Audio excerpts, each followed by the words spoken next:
Chapter 48 of A Book of Discovery. A Book of Discovery by M. B. Synge. Chapter 48 Mungo Park and the Niger. Bruce died in the spring of 1794. Just a year later another Scotsman, Mungo Park, from Selkirk, started off to explore the great river Niger, whose course was as mysterious as that of the Nile. Most of the early geographers knew something of a great river running through Negroland. Indeed, Herodotus tells of 5 young men, the Nasamones, who set out to explore the very heart of Africa. Arrived at the edge of the great sandy desert, they collected provisions and supplied themselves with water, and plunged courageously into the unknown. For weary days they made their way across to the south, till they were rewarded by finding themselves in a fertile land, well watered by lakes and marshes, with fruit trees and a little race of men and women whom they called pygmies. And a large river was flowing from west to east, probably the Niger. But the days of Herodotus are long since past. It was centuries later when the Arabs, furious with the faith of Mohammed, swept over the unexplored lands. With a fiery enthusiasm that nothing could withstand, and inspired by a hope of heaven which nothing could shake, they swept from district to district, from tribe to tribe, everywhere proclaiming to roving multitudes the faith of their master. In this spirit they had faced the terrors of the Sahara Desert, and in the 10th century reached the land of the Negroes, found the Niger, and established schools and mosques westward of Timbuktu. Portugal had then begun to play her part, and the 15th century is full of the wonderful voyages inspired by Prince Henry of Portugal, which culminated in the triumph of Vasco da Gama's great voyage to India by the Cape of Good Hope. Then the slave trade drew the Elizabethan Englishmen to the shores of West Africa, and the coast was studded with forts and stations in connection with it. Yet in the 18th century the Niger and Timbuktu were still a mystery. In 1778 the African Association was founded, with our old friend Sir Joseph Banks as an active member, inquiring for a suitable man to follow up the work of the explorer Houghton, who had just perished in the desert on his way to Timbuktu. The opportunity produced the man. Mungo Park, a young Scotsman, bitten with the fever of unrest, had just returned from a voyage to the east on board an East India Company's ship. He heard of this new venture and applied for it.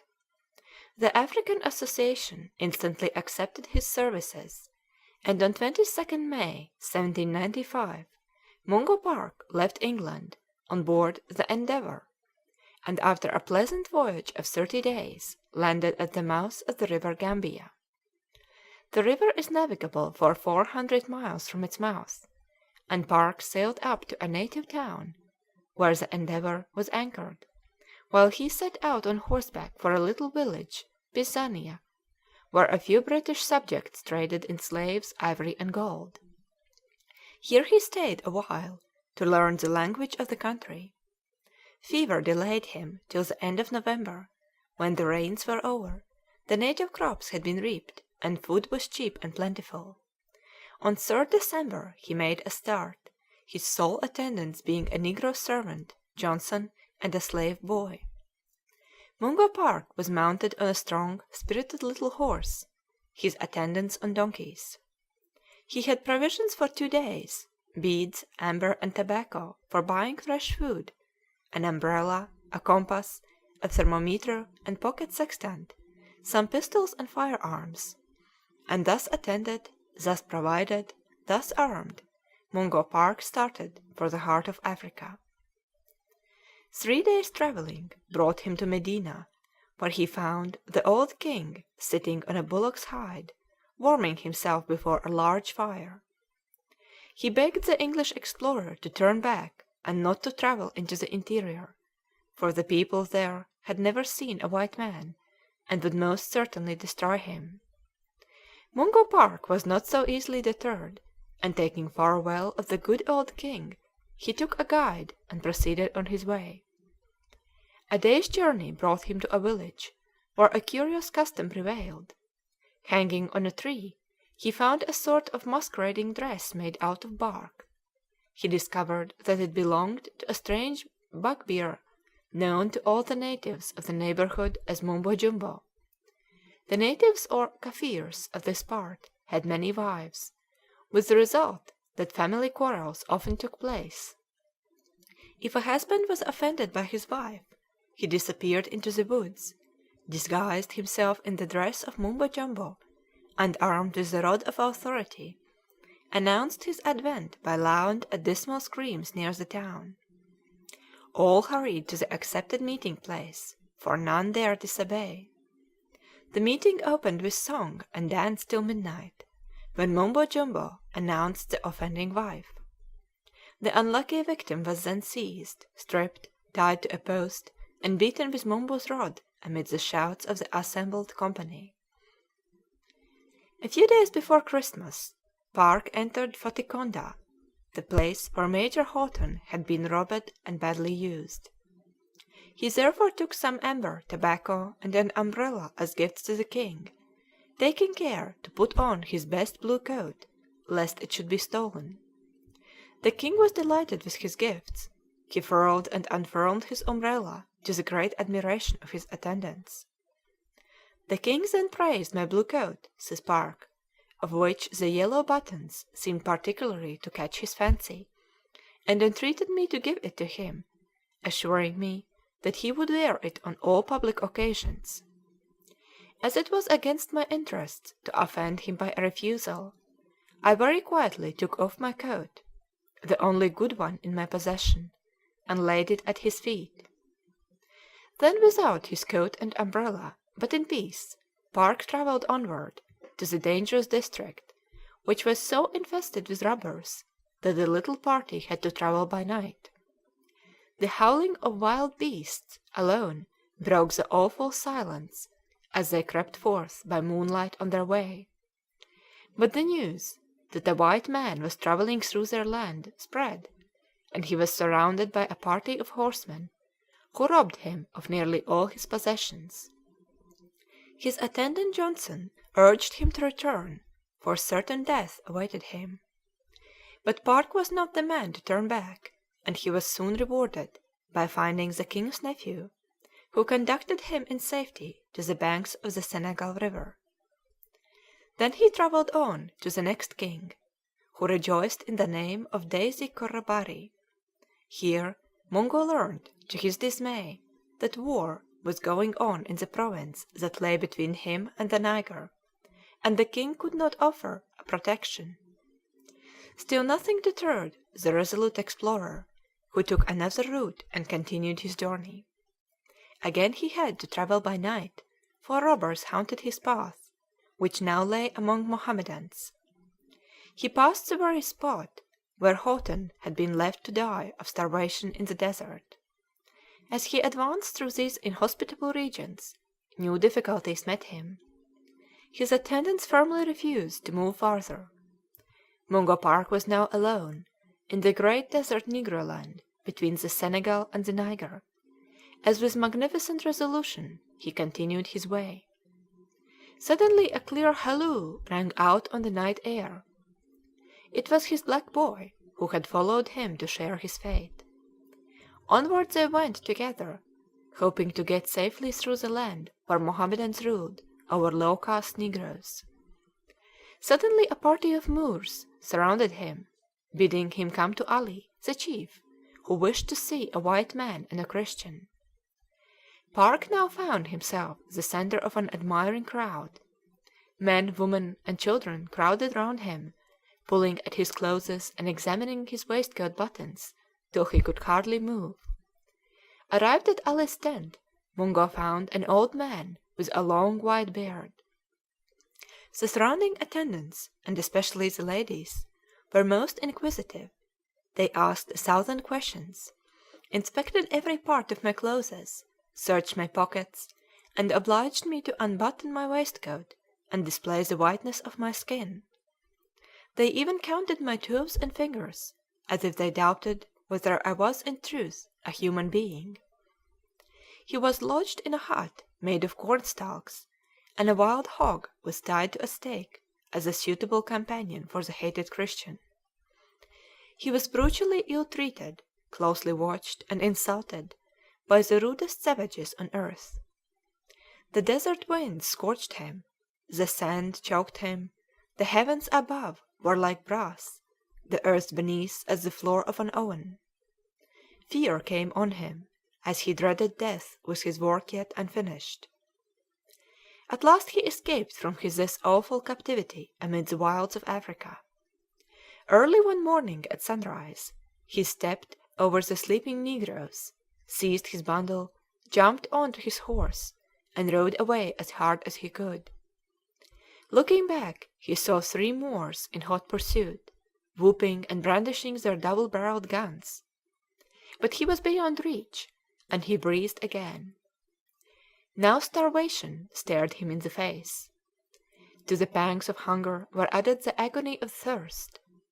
The sun beat down pitilessly, and at last Mungo fell on the sand. Here, he thought, here, after a short but ineffectual struggle, I must end all my hopes of being useful in my day and generation. Here must the short span of my life come to an end. But happily a great storm came, and Mungo spread out his clothes to collect the drops of rain, and quenched his thirst by wringing them out and sucking them. After this refreshment he led his tired horse, directing his way by the compass, lit up at intervals by vivid flashes of lightning. It was not till the 3rd week of his flight that his reward came. I was told I should see the Niger early next day, he wrote on 20th July 1796. We were riding through some marshy ground when someone called out, "See the water!" And looking forwards, I saw with infinite pleasure the great object of my mission, the long-sought-for, majestic Niger, glittering to the morning sun, as broad as the Thames at Westminster, and flowing slowly to the eastward. I hastened to the brink, and having drunk of the water, lifted up my fervent thanks in prayer to the great Ruler of all things, for having thus far crowned my endeavours with success. The circumstance of the Niger's flowing towards the east did not excite my surprise, for although I had left Europe in great hesitation on this subject, I had received from negroes clear assurances that its general course was towards the rising sun. He was now near Sego, the capital of Bambara, on the Niger, a city of some 30,000 inhabitants.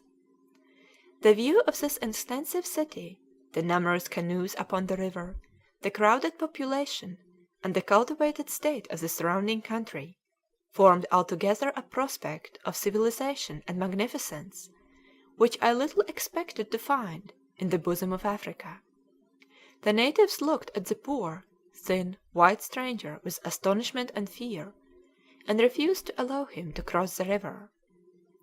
All day he sat without food under the shade of a tree, and was proposing to climb the tree and rest among its branches to find shelter from a coming storm, when a poor negro woman took pity on his deplorable condition. She took him to her hut, lit a lamp, spread a mat upon the floor, broiled him a fish, and allowed him to sleep.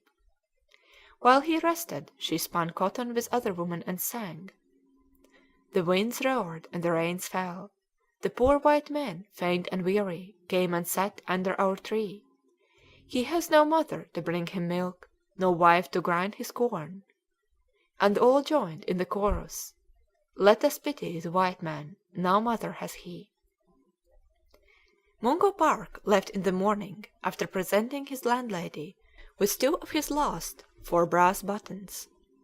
But though he made another gallant effort to reach Timbuktu and the Niger, which he was told ran to the world's end, lions and mosquitoes made life impossible.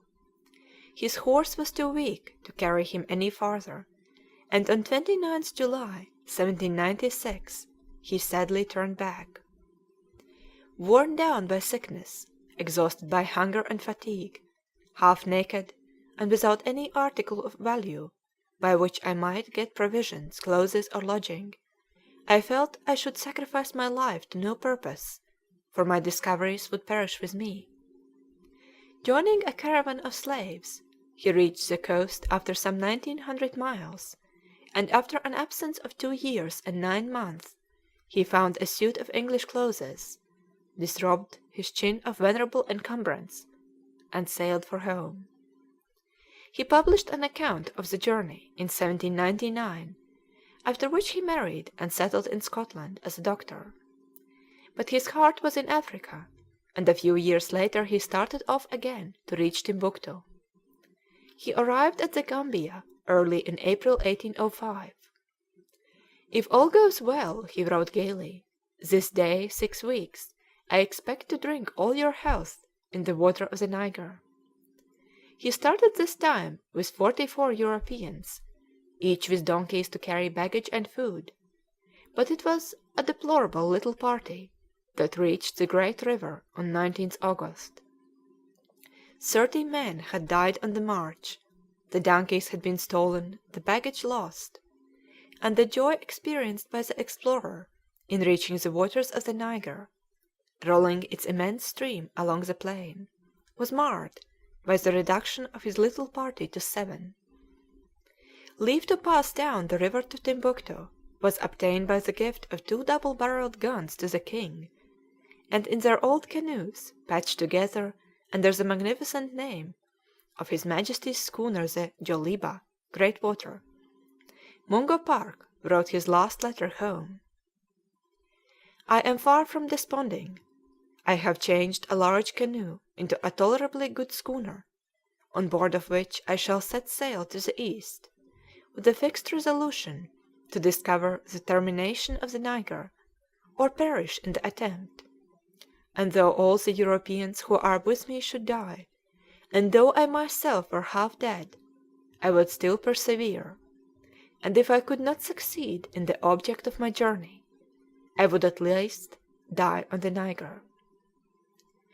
It was in this spirit that the commander of the Joliba and a crew of 9 set forth to glide down a great river toward the heart of savage Africa, into the darkness of the unexplored. The rest is silence. End of chapter 48.